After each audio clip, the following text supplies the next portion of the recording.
Medical factory.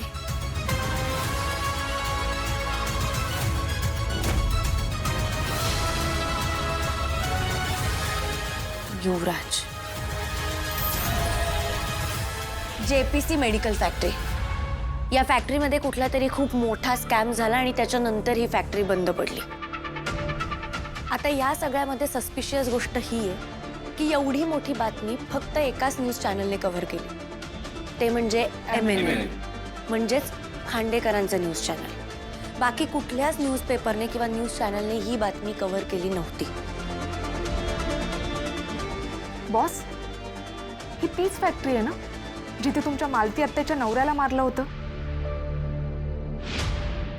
आणि इथेच असं काहीतरी घडलं होतं ज्यामुळे माझ्या आईला आत्महत्या सुद्धा करावी लागली.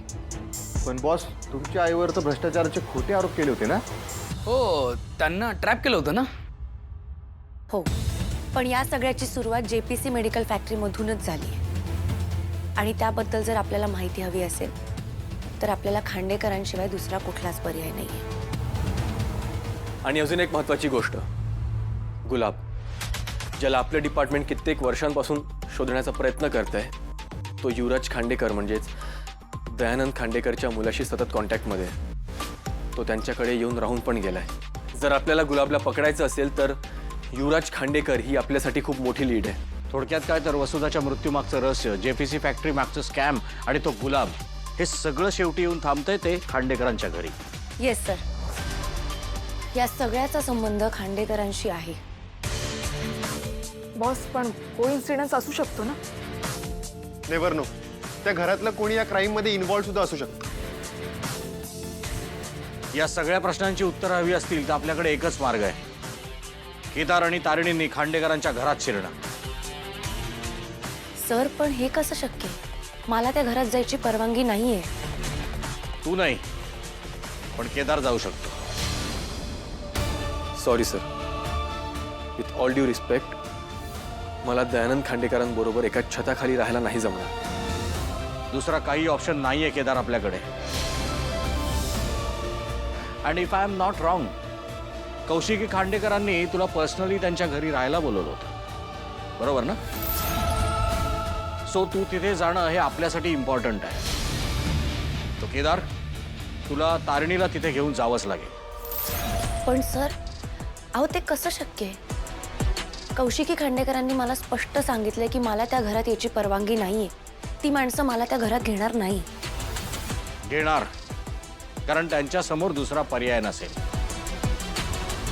म्हणजे तारिणी तुझ्यासोबत त्या घरात येईल, ते लग्न करू. या दोघांचं लग्न? हो, हे खोटं लग्न असेल. तुम्हाला लग्नाचं नाटक करायचं आहे. पण सर, हे सगळं खूप अवघड आहे. पकडले जाण्याचे चान्सेस खूप जास्त आहेत. पण सर, आमचं लग्न झालंय, यावर ते का विश्वास ठेवतील? नाही, त्याची काळजी करू नकोस केदार. तुमचं फेक मॅरेज सर्टिफिकेट, तुमच्या लग्नाचे फोटोज, अंगठ्या, जी काही डॉक्युमेंट्स लागतील ती सगळी तयार असतील. Take no. Yes sir.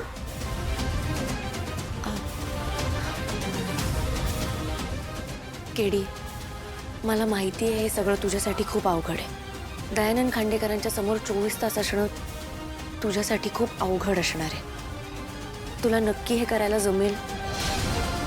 Kedar, आपल्यासाठी हे एक मिशन आहे. त्यामुळे तुला तुझे पर्सनल कॉन्फ्लिक्ट्स बाजूला ठेवावे लागतील. जमणार आहे तुला?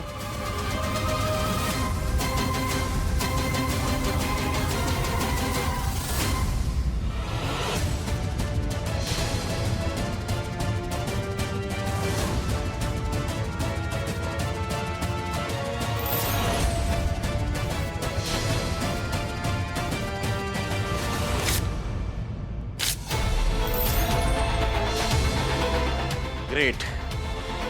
सो टीम तारिणी, सर, आपल्या मिशनचं नाव असेल मिशन गृहप्रवेश.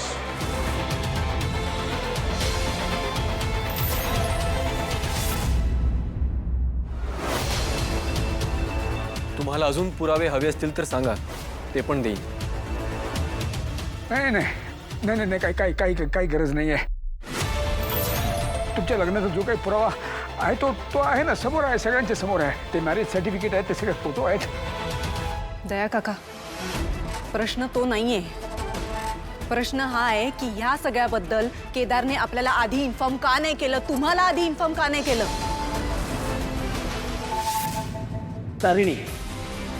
तारिणीमुळे इन्फॉर्म केलं नसेल आधी. तारिणीमुळे. एक्झॅक्टली. हिला ना स्वतःशिवाय दुसऱ्या कोणाचं सुख बघवतच नाही आणि माझं सुख तर सहनच होत नाही. सगळं मुद्दाम करते ही तारिणी, मुद्दाम. ताई तुला माहिती नाही हिने काय केलं माझ्यासोबत? माझ्यावर नको नको ते आरोप केले आणि आमचं लग्न मोडण्याचा प्रयत्न केलाय. हो ना, आणि ते जमलं नाही ना म्हणून ह्या केदारला तिने आता जाळ्यात ओढलं. केदार खांडेकरांचा मुलगा आहे हे कळल्यावर लगेच त्याच्याशी लग्न करून मोकळी झाली ही. तारिणी, तुझ्यासारखी संधी साधू मुलगी माझी बहीण आहे ना, ह्याची लाज वाटते मला. तारिणी, अगं दुसरं चांगलं स्थळ मिळालं असतं तुला. शहरात काय हे एकच श्रीमंत स्थळ आहे का? तारिणीवर असे आरोप करायचे नाहीत. माझं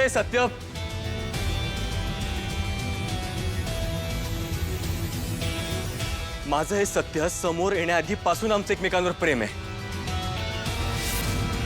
आणि तिने कोणतीही संधी साधलेली नाहीये, कोणालाही जाळ्यात अडकवलेलं नाहीये. आमचं लग्न झालंय. माझ्या बायकोवर असे आरोप केलेले मला चालणार नाहीत. कौशिकी, हे सगळं तुझ्यामुळे होत आहे. मुळात या केदारला इथे बोलवण्याची काही गरजच नव्हती. आता या तारिणीला सुद्धा घरात घेणार आहेस का तू? अगं, या दोघांमुळे तुझ्या पूर्ण कुटुंबाला किती त्रास होतोय हे कळत नाहीये का तुला? आता तरी थांबव ना हे सगळं.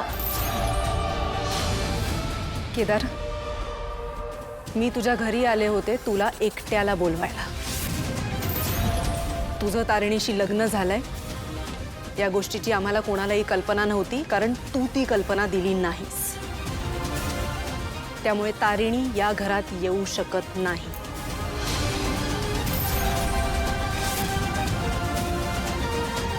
तारिणी या घरात पाऊलही ठेवणार नाही.